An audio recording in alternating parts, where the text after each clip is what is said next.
आज का हमारा टॉपिक है इंट्रोडक्शन टू डेटाबेसेस। आज हम डिस्कस करेंगे डेटाबेसेस होती क्या हैं, इसको किस तरह की होती हैं, उसके ऊपर किस तरह काम किया जाता है। आज की लैब भी करेंगे और कंप्लीट पढ़ेंगे अबाउट डेटाबेसेस। ठीक है भाइयों, तो यहाँ से स्टार्ट करते हैं। तो डेटाबेसेस को सबसे पहले पढ़ लेते हैं, डाटा क्या होता है। ठीक है। Data any type of information जो आपके पास होती है, जिस तरह आपका मोबाइल है। आपके मोबाइल के अंदर आपकी इमेजेस हैं, कॉन्टैक्ट नंबर्स हैं, आपके चैट है, तमाम चीज़ें जो आपके मोबाइल के अंदर है वो आपका डाटा है। ठीक है, ठीक है, वो आपका डाटा है, वो आपका कॉन्फिडेंशियल डाटा है, आपका प्राइवेट डाटा है। कोई भी इसको जो है ना वो देख नहीं सकता। इसी तरह डाटा को रखने के लिए जो हम एक वेयर हाउस बनाते हैं या जहाँ पे डाटा को स्टोर किया जाता है, उसको हम बोलते हैं डाटाबेस। ठीक है। डाटा क्या होता है? एनी टाइप ऑफ इंफॉर्मेशन, और जहाँ पे डाटा को रखा जाता है उसको हम बोलते हैं डाटाबेस। डाटाबेस की डेफिनेशन पढ़ लेते हैं। A database is a collection of data that is organised into files, data card, tables. इसको बाद में डिस्कस करेंगे क्या होता है। तो डाटा मॉडल्स डिफरेंट तरह के होते हैं कि डाटा कितनी तरह का होता है, डाटा मॉडल्स कौन से होते हैं जहाँ पे डाटा को ऑर्गेनाइज किस तरह किया जाता है। तो उनमें डिफरेंट तरीके होते हैं। रिलेशनल होता है data models, semi structure model होता है, एंटिटी रिलेशनशिप होता है, और हमारे पास ऑब्जेक्ट बेस्ड होता है। इसको भी वन बाय वन डिस्कस करेंगे नेक्स्ट आने वाली स्लाइड्स के अंदर।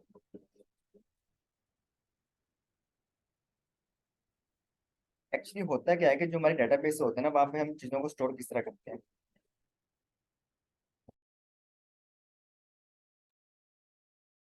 तो जो डाटा होता है, जो रिलेशनल मॉडल होता है, उसमें क्या होता है, उसमें हम अपने डाटा को टेबल्स के अंदर स्टोर करते हैं। ठीक है। और टेबल्स क्या होते हैं? टेबल्स हमारे डाटाबेस के अंदर होते हैं, टेबल्स। ठीक है।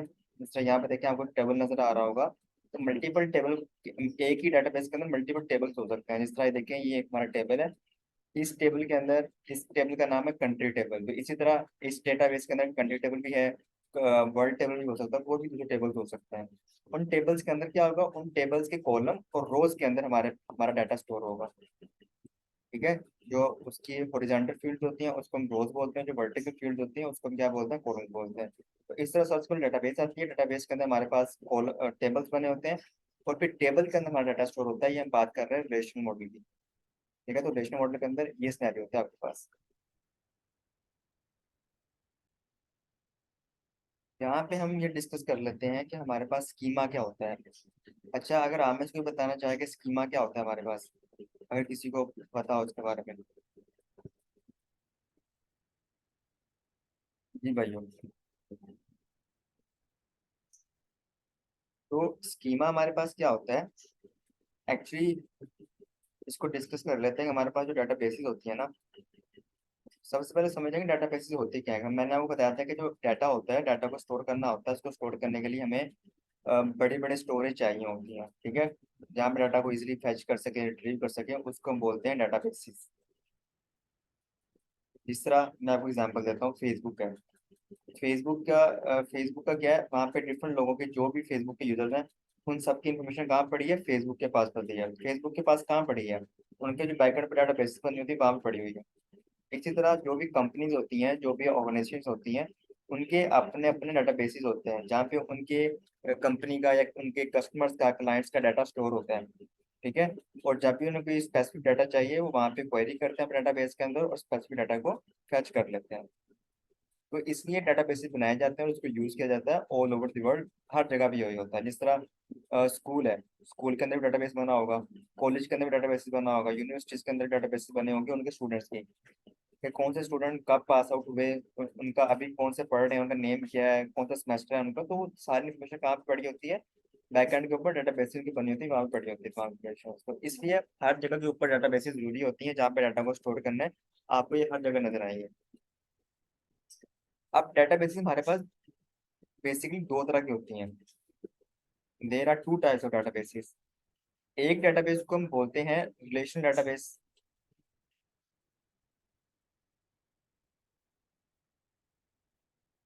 एक डाटाबेस होती है हमारे पास relational database, and second one हमारे पास होती है non relational database.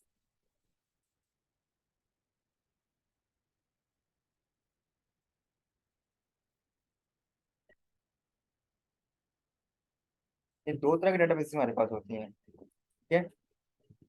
Relational relational के अंदर क्या होता है, रिलेशनल के अंदर जो है ना रिलेशनल डेटाबेस होती हैं, उसको हम एसक्यूएल सीक्वल डेटाबेस भी कहते हैं। और इसी तरह जो नॉन रिलेशनल डेटाबेस होती है, इसको हम नो सीक्वल डेटाबेस भी कहते हैं।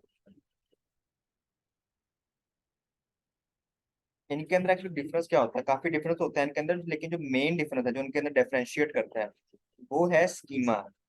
इसका स्कीमा, स्कीमा क्या होता है, स्कीमा बोलते हैं स्ट्रक्चर को। स्ट्रक्चर, कि जो रिलेशन डेटाबेस होगी उसका स्ट्रक्चर या स्कीमा अलग होगा, और जो हमारे पास नॉन रिलेशन या नॉन सीक्वल डेटाबेस होगी उसका स्ट्रक्चर या स्कीमा अलग होगा। या हम इसको स्कीमा बोलते हैं या हम इसको स्ट्रक्चर बोलते हैं, दोनों सेम नेम है। अब किस तरह होगा उसकी हम बात कर लेते हैं। देखें, एक कॉलेज है या एक स्कूल है, उन्होंने डेटाबेस बनाई हुई है, उन डाटा उसके अंदर उन्होंने कुछ अपने स्टूडेंट की इंफॉर्मेशन स्टोर की हुई है। ठीक है, जब से स्कूल बना अब तक जो स्टूडेंट पास आउट हो रहे हैं, जो स्टूडेंट अभी पढ़ रहे हैं करंटली, उन सब की इन्फॉर्मेशन कहाँ पे स्टोर है, डेटाबेस के अंदर स्टोर है। तो अब देखें उस स्कूल के अंदर कुछ इस तरह चीजें स्टोर है। यहाँ पे आईडी है, यहाँ पे नेम है उनका स्टूडेंट का, यहाँ उनकी एज लिखी हुई है। ठीक है। और यहाँ पे जो है ना उनका परसेंटेज लिखी हुई है। तो अब फर्ज कर लें, ये हम बात कर लेते हैं पहले रिलेशन डेटाबेस की, कि अगर हम रिलेशन डेटाबेस यूज कर रहे हैं तो यहाँ पे चीजें किस तरह स्टोर होंगी, उसका स्ट्रक्चर कैसा होगा, उसका स्कीमा कैसा होगा। तो अब वो चीजें स्टोर कर रहे हैं, अपने स्टूडेंट की इन्फॉर्मेशन यहाँ पे स्टोर कर रहे हैं। तो फर्स्ट आईडी है उनके पास वन, ये आईडी है, उसमें एक पर्सन है, एक लड़का, एक स्टूडेंट है, उसका नाम है ए। अज्यूम कर लेते हैं कि एक स्टूडेंट है, उसका ए नेम है और उसकी रोल नंबर आईडी या उसका जो भी आईडी है वो ये है वन। उसकी एज जो है ना वो 23 है, और उसके परसेंटेज मार्क्स जो है वो 80% है मार्क्स उसके। अब इसी तरह नेक्स्ट स्टूडेंट की आईडी जो होगी वो हमारे पास टू होगी। ठीक है, और उसका जो नेम होगा वो हमारे पास होगा बी, और उसकी जो एज है वो 24 है एज उसकी स्टूडेंट की, और उसके मार्क्स है 75%। इसी तरह एक और स्टूडेंट है, उसकी रोल नंबर आईडी 3 है, उसका नेम सी है, उसकी एज 22 है और उसके 85% मार्क्स है। ठीक है, तो ये तो हो गया हमारे पास रिलेशन के। अगर हम रिलेशन या सीक्वल डेटाबेस यूज कर रहे हैं तो यहाँ पे इंफॉर्मेशन कुछ इस तरह स्टोर होगी कि हर रो हर कॉलम के अंदर तमाम एंट्रीज होंगी। देखें यहाँ पे कोई भी इंफॉर्मेशन मिसिंग नहीं है हमारे पास। ठीक है, एक वेल स्ट्रक्चर्ड डाटा हमारे पास है टेबल्स के अंदर। इस तरह इसको हम बोलते हैं टेबल, ये हमारा एक टेबल है। ठीक है, टेबल के अंदर डाटा स्ट्रक्चर की सूरत में स्टोर होता है, एक वेल स्ट्रक्चर की सूरत में यहाँ पे डाटा स्टोर होता है हमारा। अब बात कर लेते हैं, तो इसको हम बोलते हैं कि जो रिलेशन डेटाबेस है इसका जो स्कीमा है, इसका जो स्ट्रक्चर है वो फिक्स है। फिक्स क्यों है, क्योंकि यहाँ पे कोई भी इंफॉर्मेशन मिसिंग नहीं है। ठीक है, अगर आईडी है तो आईडी के अंदर भी तमाम चीजें आ रही हैं, नेम के अंदर भी तमाम चीजें आ रही हैं, एज के अंदर भी तमाम स्टूडेंट की एज आ रही है, परसेंटेज के अंदर भी तमाम स्टूडेंट के परसेंटेज मार्क्स आ रहे हैं। तो कोई भी इंफॉर्मेशन मिसिंग नहीं है, इसलिए इसको बोलते हैं कि जो रिलेशन डेटाबेस होती है उसका स्कीमा क्या होता है, फिक्स होता है। अब बात कर लेते हैं नॉन रिलेशन डेटाबेस की। अगर हम फर्ज करें नॉन रिलेशन डेटाबेस के ऊपर काम कर रहे हैं तो वहाँ पे डाटा किस तरह स्टोर होगा, वहाँ पे डाटा कुछ इस तरह स्टोर होगा कि हो सकता है कि स्टूडेंट ए है, उसकी हमें एज ना पता हो। जो स्टूडेंट बी है उसका हमें परसेंटेज मार्क्स ना पता हो। जो स्टूडेंट सी है उसके हमें रोल नंबर आईडी ना पता हो। ठीक है, लेकिन चीजें स्टोर हो जाएंगी, इसलिए हम बोलते हैं कि जो नॉन रिलेशन होती है फ्लेक्सिबल होती है। इसका जो स्ट्रक्चर होता है या इसका जो स्कीमा होता है वो फ्लेक्सिबल होता है। और जो हमारे पास रिलेशन डेटाबेस होती है उसका स्कीमा या स्ट्रक्चर फिक्स होता है। वहाँ पे कोई भी इंफॉर्मेशन मिसिंग नहीं होती है, लेकिन नॉन रिलेशन के अंदर ऐसा नहीं होता। नॉन रिलेशन के अंदर आपके पास जितनी इन्फॉर्मेशन आप उतनी पुट करते हैं, अगर कोई इन्फॉर्मेशन मिसिंग भी है तो इट्स ओके, आपकी डेटाबेस काम करती है आपके लिए। ठीक है भाई, तो ये डिफरेंस होता है एक्चुअली फिक्स स्कीमा के अंदर और फ्लेक्सिबल स्कीमा के अंदर।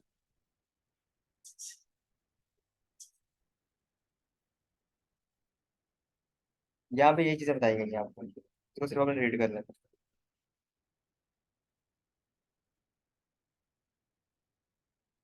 आप इसकी तरह डेफिनेशन पढ़ लेते हैं। A relation database is a collection of data items that have predefined relationship between them.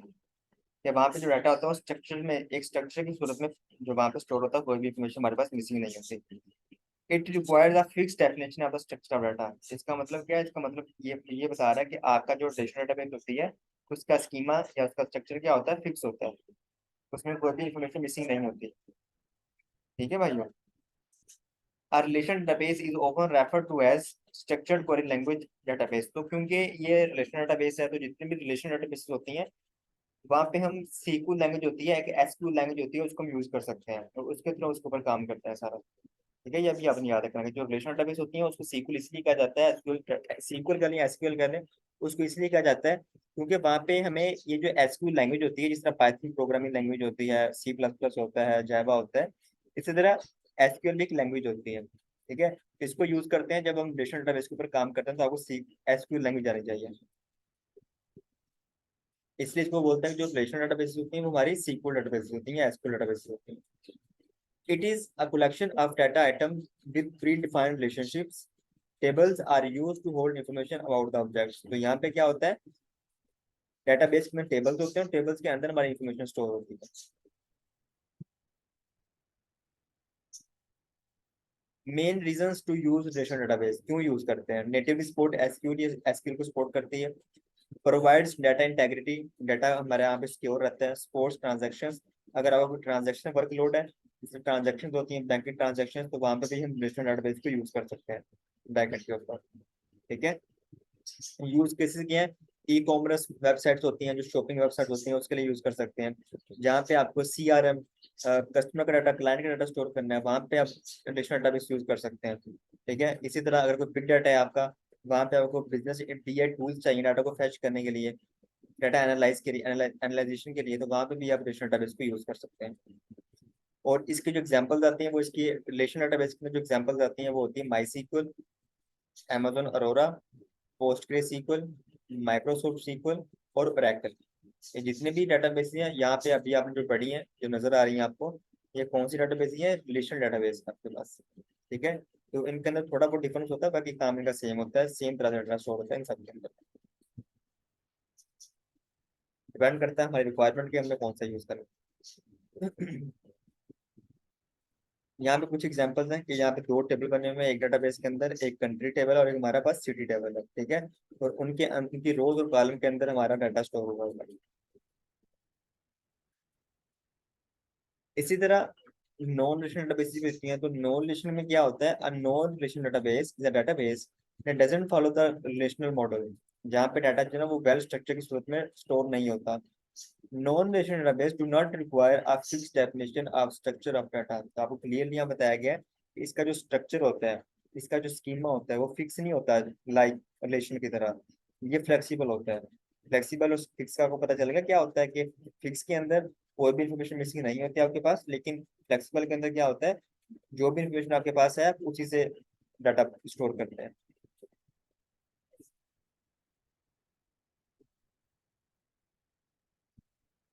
और यहाँ पे बताया गया है कि जो नॉन रिलेशनल डेटाबेस होती है उसको हम नो सीक्वल डेटाबेस भी बोलते हैं।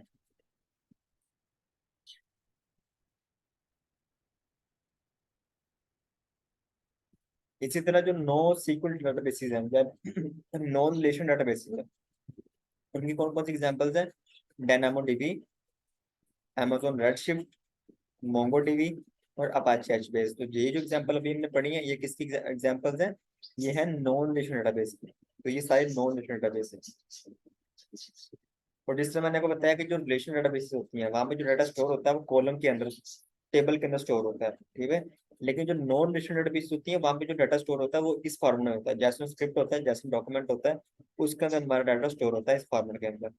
ठीक है, ये देखें, आईडी लिखी हुई है, नेम लिखा है, कंट्री कोड लिखा है, डिस्ट्रिक्ट लिखा है, पॉपुलेशन लिखा है। इसी तरह नेक्स्ट इन्फॉर्मेशन जब स्टोर करेंगे हो सकता है वहां पे कंट्री कोड मिसिंग हो, डिस्ट्रिक्ट मिसिंग हो, पॉपुलेशन मिसिंग हो हमारे पास। ठीक है भाइयों।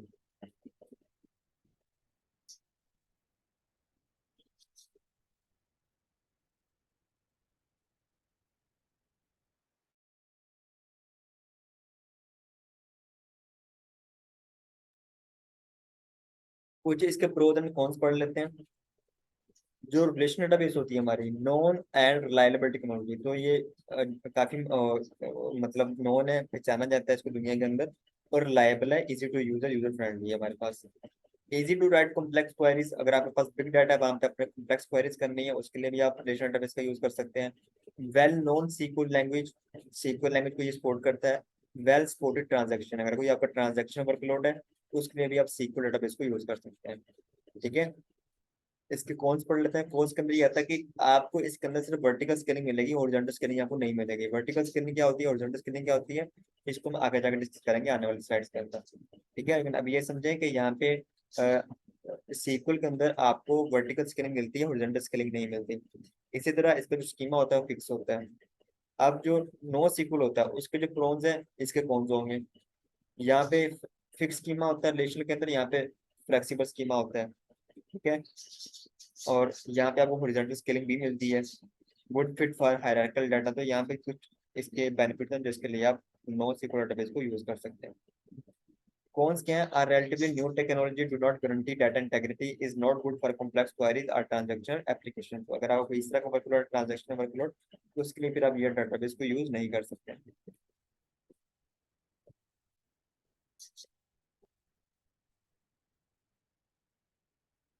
अब जो डेटाबेस हमारे पास होती है उसका डिजाइन कैसा होना चाहिए, उसके अंदर कौन कौन सी खूबियां होनी चाहिए, तो वो यहाँ बताया हुआ है। Trades of a well design database. ठीक है, तो इसको सिर्फ हम रीड कर लेना है, इसमें कुछ नहीं लिखा हुआ, सिर्फ कुछ पढ़ने वाली बातें हैं। क्लियर होनी चाहिए, क्लियर का मतलब है डाटा क्लीन होना चाहिए, कंसिस्टेंट होना चाहिए, इजी टू अंडरस्टैंड होना चाहिए, यूजर फ्रेंडली होना चाहिए। इसेंशियल कोऑपरेटिव डेटाबेस होनी चाहिए आपकी। प्रिसाइज होनी चाहिए, फ्लेक्सिबल उसका स्ट्रक्चर होना चाहिए, रीयूजेबल कर सकें आप उसको। तो ये डिफरेंट चीजें होती हैं जो आपके डाटाबेस की खूबियां होती हैं, ट्रेड्स होते हैं उसके अंदर। ठीक है, तो उसको सिर्फ आपने रीड कर लेना है यहाँ से।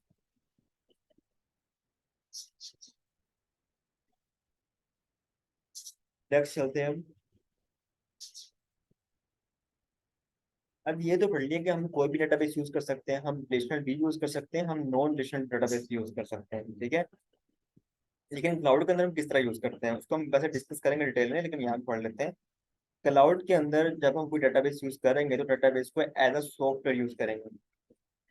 ठीक है, हमने तीन चीजें पढ़ी थी, infrastructure as a service, platform as a service and software as a service. लेकिन जो डेटाबेस होती हैं इसको हम क्लाउड के अंदर एज अ सॉफ्टवेयर यूज करेंगे। ठीक है, तो उसके लिए फिर आपको दिया जाता है डेटाबेस मैनेजमेंट सिस्टम, डीबीएमएस इसको बोलते हैं, डेटाबेस मैनेजमेंट सिस्टम, जहाँ पे हम डेटाबेस को एज अ सॉफ्टवेयर यूज करते हैं। ठीक है, सॉफ्टवेयर यूज करने से काफी बेनिफिट होते हैं, मैं आपको दिखा देता हूँ यहाँ पे, अगर आप आगे आए, ये देखें। ऑब्वियसली अगर आप खुद डेटाबेस को होस्ट करेंगे, डेटाबेस खुद बनाएंगे अपनी, तो वहां पे अब क्या करना पड़ेगा, इंटरनेट से वो स्पेसिफिक डेटाबेस सॉफ्टवेयर आपको इंस्टॉल करना पड़ेगा, उसको कॉन्फ़िगर करना पड़ेगा, सेटअप करना पड़ेगा। फिर जब आपकी डेटाबेस रन हो गई तो फिर आप क्या करेंगे कि उसकी उसको मेंटेन भी रखेंगे, पैचेस लगाएंगे उसके ऊपर, सिक्योरिटी अपडेशन करेंगे, अपग्रेड करेंगे, अपडेट करेंगे, तो डिफरेंट चीजें आप करेंगे। लेकिन हम चाहते हैं कि सारी चीजें मैं ना करूँ, मैं सिर्फ डेटाबेस को बना दूँ, बाकी सारी चीजें ऑटोमेटिकली होती रहें। उसके लिए फिर आप जो है ना उसके लिए यूज करते हैं DBMS, database as a software, cloud के अंदर। ठीक है, तो उसका बेनिफिट क्या होता है, are hosted by third party providers, उसको हम नहीं बनाते हैं, हम उसको इंस्टॉल नहीं करते।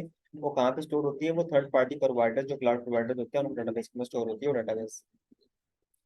रिड्यूस कॉस्ट, यहाँ से हमारी कॉस्ट भी कम हो जाती है ऑब्वियसली। हमें सर्वर बाय नहीं करने पड़े, हमें इंस्टॉलेशन नहीं करनी पड़ी, हमें मॉनिटरिंग नहीं करनी पड़ी, हमें सर्वर की मेंटेनेंस नहीं करनी पड़ा। तो ये सारी चीजें होती हैं जो हमारी कॉस्ट को कम करती हैं। फुली मैनेज होती हैं, फुली मैनेज का मतलब क्या होता है, server provisioning, patching, setup, configuration, backup, recovery, ये सारा कुछ काम कौन कर रहा होता है, एडब्ल्यूएस वाले कर रहे होते हैं, क्लाउड सर्विस प्रोवाइडर कर रहे होते हैं। ये हम कुछ नहीं करते यहाँ पे। ठीक है, तो इसलिए डाटाबेस को इस सेंस में यूज करना, एज अ सर्विस यूज करना इजी होता है हमारे लिए, और ये फास्ट भी होती है। जो डेटाबेस हम क्लाउड के अंदर अभी क्लाउड कंपटीशन के अंदर हम कवर करेंगे आपके कोर्स के अंदर, वो ये तीन है, आरडीएस, अरोरा और डायनामोडेबी, को आगे जाकर डिस्कस करेंगे। अभी सिर्फ ये समझ लें कि आरडीएस रिलेशनल डेटाबेस और अमेजोन अरोरा, ये दोनों आपके पास सीक्वल डेटाबेस है या रिलेशनल डेटाबेस है।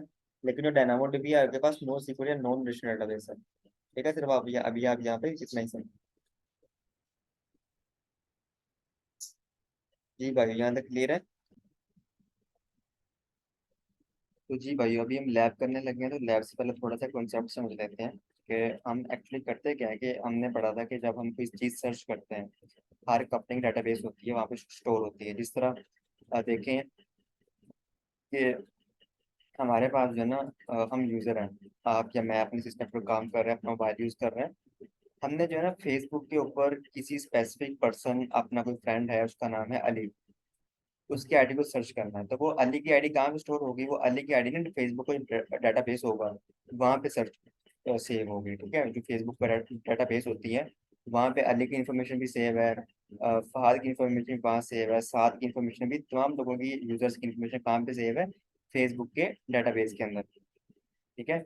अब हमने स्पेसिफिक किसी की इन्फॉर्मेशन को रिट्रीव करना है या देखना है, आईडी को सर्च करना है, तो हम डायरेक्टली अपने घर से बैठ के अपने मोबाइल से इस सर्वर को, डाटाबेस सर्वर को एक्सेस नहीं कर सकते, क्योंकि जो डाटाबेस होती हैं उसके अंदर बहुत कॉन्फिडेंशियल डाटा होता है, तो उसकी पब्लिकली एक्सेस नहीं देते हम किसी को।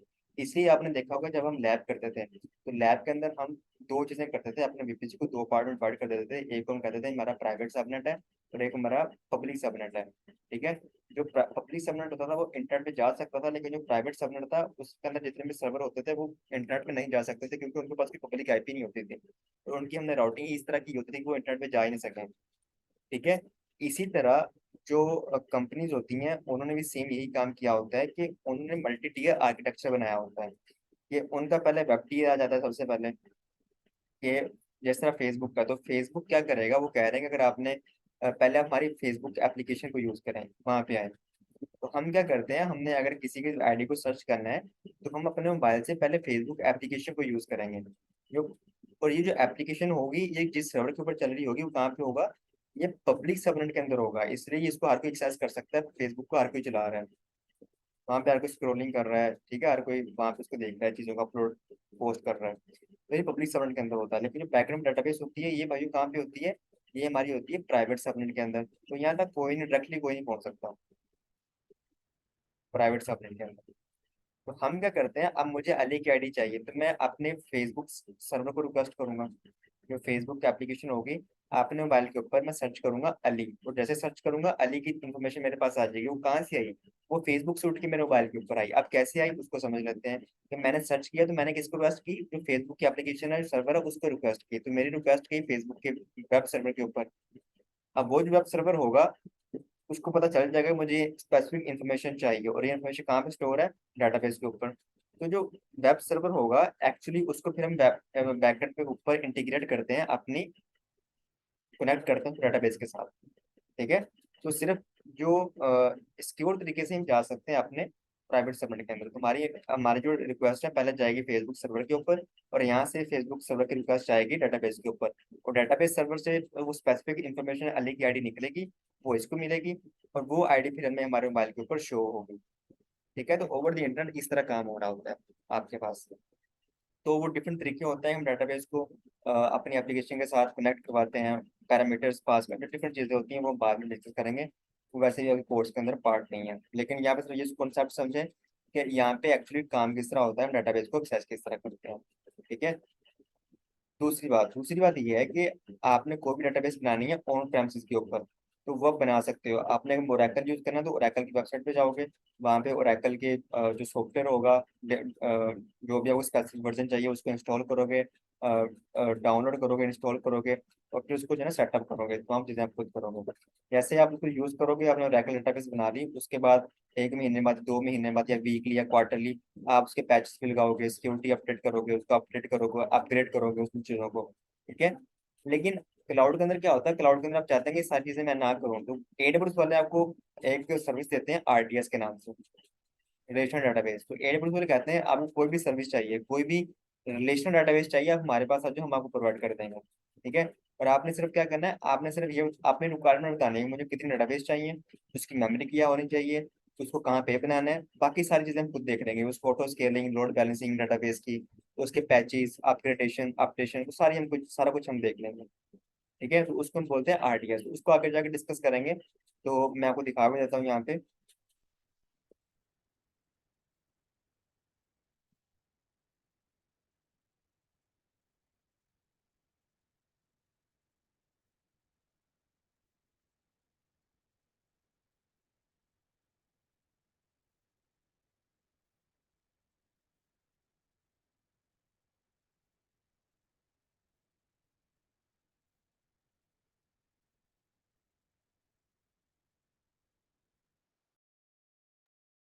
ये देखिए अभी हम लैब परफॉर्म करने वाले हैं। वैसे हम आरडीएस की अभी लैब नहीं करेंगे, उसकी नेक्स्ट लैब करेंगे। अभी हम सिंपली ये देखेंगे डेटाबेस के ऊपर काम किस तरह होता है। ठीक है, तो यहाँ पे देखें, ये अगर मैं यहाँ पे सर्च करता हूँ आरडीएस, ये क्या लिखा हुआ है, मैनेज्ड रिलेशनल डेटाबेस सर्विस। ये मैनेज सोल्यूशन है आपके पास। आपको कोई भी रिलेशनल डेटाबेस चाहिए, आप आरडीएस सर्विस यूज करोगे। आरडीएस के अंदर आपको सारी चीजें मिलेंगी। ठीक है, जितने भी डेटाबेस आपको आरडीएस के अंदर मिलेंगे। जिस तरह कौन कौन सी मिलेंगी, अगर मैं यहाँ पे क्लिक करता हूँ क्रिएट डेटाबेस के ऊपर, तो ये देखिए MySQL, Oracle, Postgres, MariaDB, Microsoft SQL, Aurora, ये अरोरा सीक्वल, ये सारी चीजें होती हैं हमें कहाँ पे मिलती हैं, आरडीएस सर्विस के अंडर मिलती हैं हमें। ठीक है, तो आरडीएस एक डेटाबेस नहीं है, आरडीएस एक सर्विस है जो हमें रिलेशन डेटाबेसेस प्रोवाइड करती है। एज अ सॉफ्टवेयर उसको यूज करते हैं आरडीएस के अंदर। ठीक है, इसी तरह अगर आपको क्लाउड के अंदर, एडब्ल्यूएस के अंदर नॉन रिलेशन डेटाबेस चाहिए, तो वो एक ही होती है, वो आप यहाँ से सर्च कर सकते हो, डायनामोडीबी। ये देखो मैनेज्ड नो सीक्वल डेटाबेस, तो यहाँ पे आप इसको यूज कर सकते हो डायनामोडीबी को। मैं इस पर क्लिक करता हूँ। आरडीएस हमारे पास होती है रिलेशनल डेटाबेस, और जो हमारे पास डायनामोडीबी होती है, ये हमारे पास होती है नॉन रिलेशनल डेटाबेस। ठीक है, तो यहाँ पे सिंपली आप इसको यहाँ पे टेबल्स क्रिएट करो। खैर इसकी हम लैब नहीं कर रहे, तो हम चलते हैं वापस। हम जाते हैं EC2 के ऊपर, इसकी लैब परफॉर्म करनी है हमने डेटाबेस की।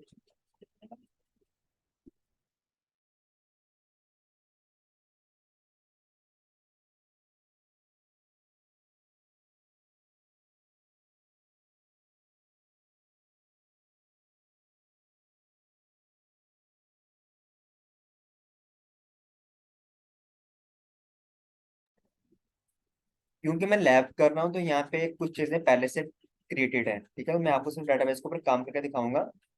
तो हम जैसे जैसे आगे एडवांस टॉपिक पढ़ेंगे, तो आपको आइडिया हो जाएगा कि मैं आपको करके भी दिखाऊंगा कि हम उससे डेटाबेस बना के उसको EC2 के साथ किस तरह कनेक्ट करवाते हैं। ठीक है, तो सारी चीजें हम कर लेंगे।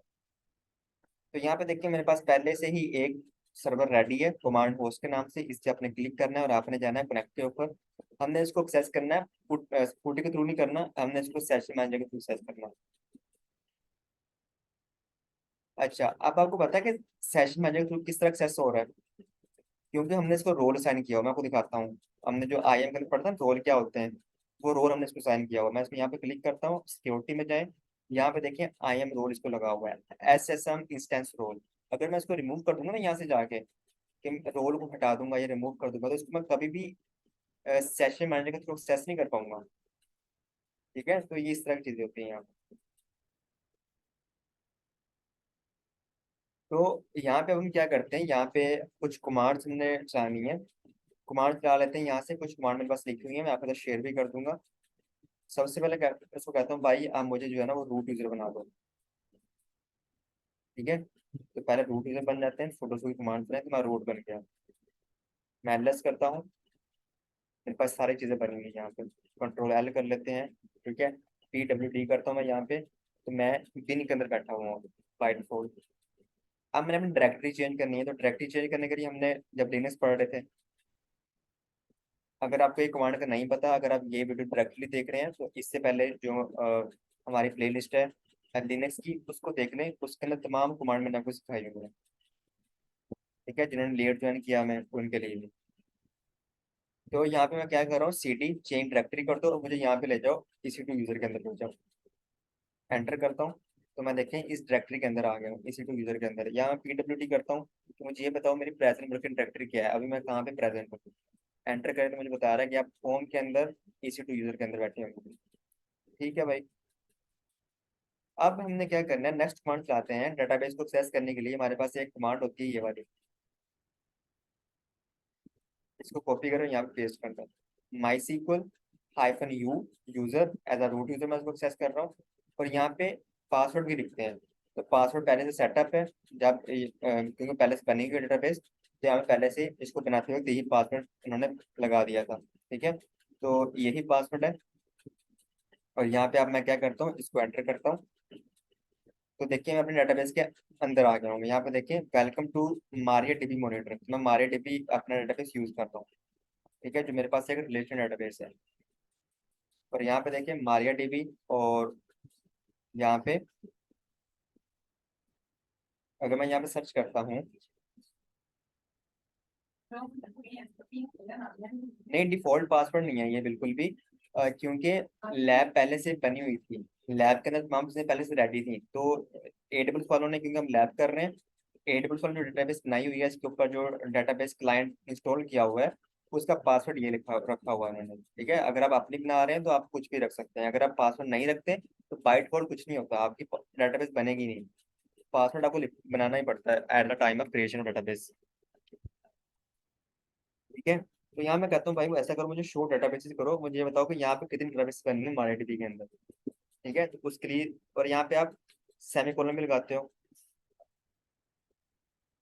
शो डेटाबेसेस, मुझे ये दिखाओ MariaDB के अंदर कितनी डेटाबेसेस मेरी अपनी बनी हुई है। ठीक है, एंटर करें तो यहाँ पे देखिए माई सीक्वल के नाम से बनी हुई है, और ये इन्फॉर्मेशन स्कीमा के नाम से बनी हुई है, तो डिफरेंट नाम से कुछ डेटाबेसेस MariaDB के अंदर बनी हुई है।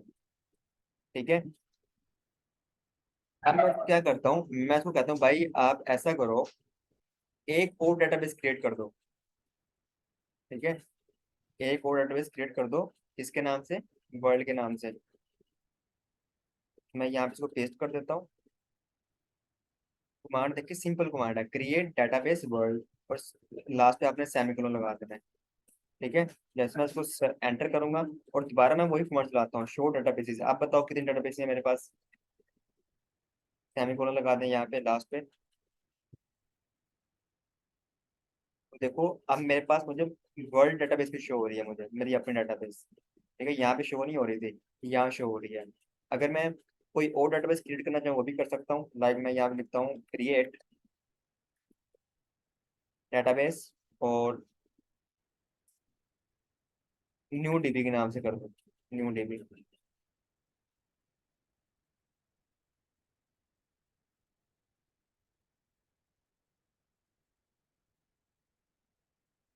ठीक है, मैं ये करता हूँ, एंटर करता हूँ, सॉरी मैंने इसको किया ही नहीं, दोबारा वही कमांड चलाते हैं, क्रिएट डेटाबेस न्यू डीबी, और लास्ट में सेमीकोलन आपने जरूर लगाना है। अब मैं अगर दोबारा करता हूँ शो डेटाबेसेस, मुझे दिखाओ कितनी डेटाबेसेस बनी है मेरे पास। तो ये देखिए, अब मुझे न्यू डीबी भी शो हो रहा है यहाँ पे, नहीं शो, ये शो हो रहा है न्यू डीबी फॉर वर्ल्ड। अब हम क्या करते हैं, अब कुछ और काम कर लेते हैं। अब हम क्या करते हैं, हमने ये पढ़ा था कि डेटाबेस के ऊपर डिफरेंट चीजें हम स्टोर करते हैं। ठीक है, डेटाबेस के अंदर क्या होता है, कॉलम्स बने होते हैं, टेबल्स बने होते हैं। अब उनको देखना हो तो पहले हम देखते हैं कि डेटाबेस ही शो करो हमें।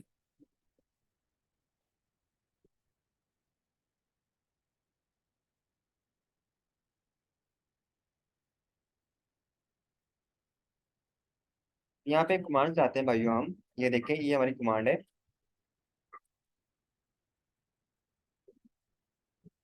कॉपी करता हूँ मैं यहाँ पे, इसको पेस्ट कर देता हूँ। इसका मतलब क्या है, मतलब ये है इसका, मैंने अपने डेटाबेस के अंदर एक वर्ल्ड डेटाबेस स्टोर की थी, एक वर्ल्ड डेटाबेस बनाई थी, ठीक है, वर्ल्ड के नाम से।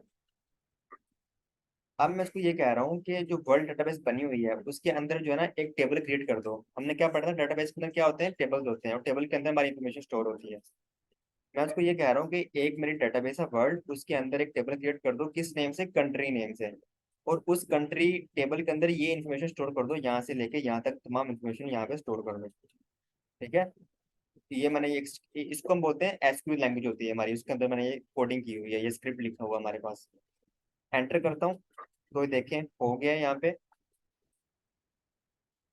वो सारी चीजें स्टोर हो गई हैं। अब दोबारा देखें, मैं कहता हूँ मुझे दिखाओ डेटाबेसेस, शो डेटाबेसेस, मैं कहता हूँ यूज वर्ल्ड, ये जो वर्ल्ड डेटाबेस है उसको यूज करो। ठीक है, तो आप देखें यहाँ पे नन आ रहा है, यहाँ पे अभी वर्ल्ड आ जाएगा। तो ये देखें डेटाबेस चेंज होगी हमारी, और यहाँ पे वर्ल्ड आ गया। ठीक है, अब मैं तो कहता हूँ कि आप ऐसा करो, मुझे कॉलम दिखाओ इसके अंदर, टेबल मुझे शो करो, इस डेटाबेस के अंदर कितने टेबल बने हुए हैं। ठीक है, तो मैं कमांड चाहता हूँ शो टेबल्स।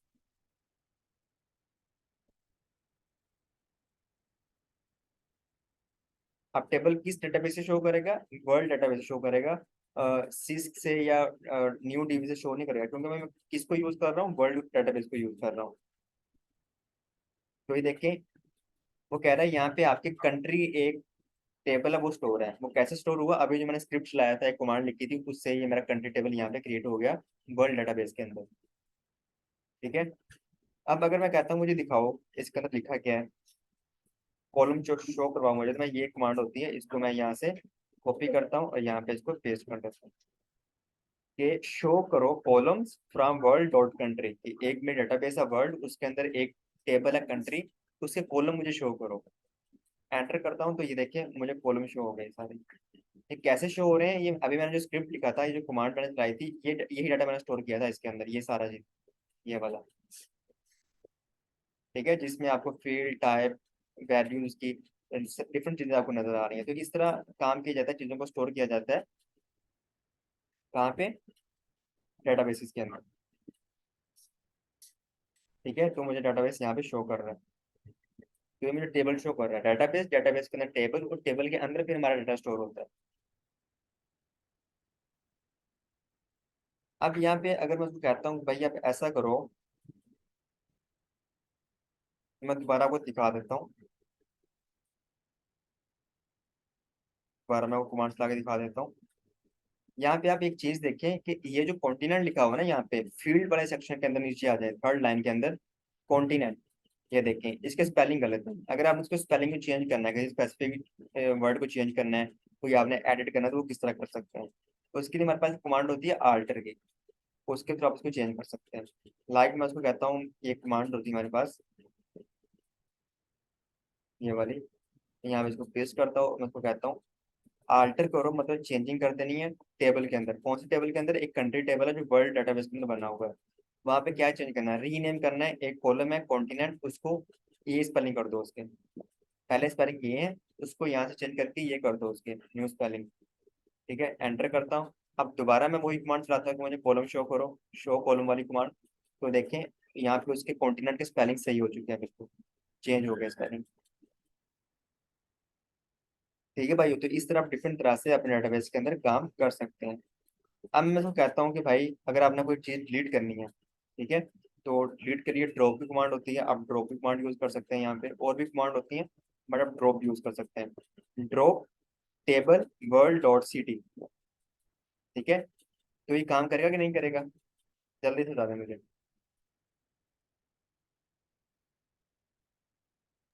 नहीं करेगा सर, क्योंकि ऐसे नहीं डेटाबेस तो करेगी। मैं, आपका क्योंकि टेबल नेम डेटाबेस, डिफरेंट है। क्योंकि टेबल नेम मैं सही नहीं लिख रहा, तो टेबल नेम मैं सिटी लिख रहा हूँ। ठीक है, तो यहाँ मुझे क्या लिखना है टेबल नेम के अंदर, टेबल नेम के अंदर भैया मुझे लिखना है कंट्री टेबल जो मैंने बनाया था, कंट्री लिखेंगे ऑब्वियसली, और लास्ट में सेमी कोलन। जो भी कमांड चलानी है आपने, लास्ट में सेमी कोलन आपको लगाना ही लगाना है हमेशा। ठीक है, ये जो कैपिटल में लिखा हुआ है आप इसको स्मॉल में भी लिख सकते हैं, कोई ऐसा मसला नहीं है। एंटर करें। अब अगर मैं दोबारा वही कमांड चलाता हूँ, मुझे टेबल शो करो, शो टेबल वाली कमांड, शो कॉलम वाली कमांड, तो मुझे शो नहीं करेगा। देखें क्यों नहीं शो कर रहा, क्योंकि मैंने उसको डिलीट कर दिया। ठीक है, लेकिन वर्ल्ड डेटाबेस मुझे शो कर रहा है अभी भी, वर्ल्ड जो है वो शो कर रहा है। मैं कंट्रोल सी करता हूँ और मैं अपने डेटाबेस से बाहर आ गया। ठीक है, तो दोबारा कनेक्ट करना पड़ेगा भैया मुझे, दोबारा कनेक्ट करना पड़ेगा मुझे, तो दोबारा कनेक्ट कर लेते हैं।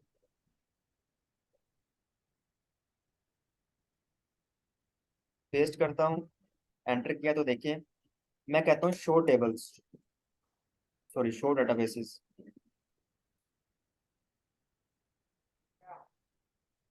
तो मुझे यहाँ पे वर्ल्ड डेटाबेस शो कर रहा है। अगर मैं इसको डिलीट करना चाहता हूँ, इसको मैं यहाँ से रिमूव करना चाहता हूँ, उसके लिए भी हम ड्रॉप की कमांड यूज करेंगे। ठीक है, तो पहले हमने कमांड यूज की थी drop table world dot country. अगर आपने किसी टेबल को रिमूव करना है, तो उसका नेम लिखेंगे लास्ट पे। अगर आपने डाटाबेस को रिमूव करना है, तो उसके लिए फिर हम वो कॉलम नेम को जो है टेबल को हम रिमूव कर देंगे, सिंपल उस डाटाबेस का नाम लिखेंगे यहाँ पे। ठीक है, ड्रॉप टेबल वर्ल्ड, एंटर करता हूँ, नहीं हुआ, drop, database drop database world, ये है मेरे पास। तो मैं यहाँ पे करता हूँ शो डेटाबेसेस, नहीं होगी अभी, ठीक है, अभी कर लेते हैं उसको। ड्रॉप डेटाबेस करके करें, हो जाएगी।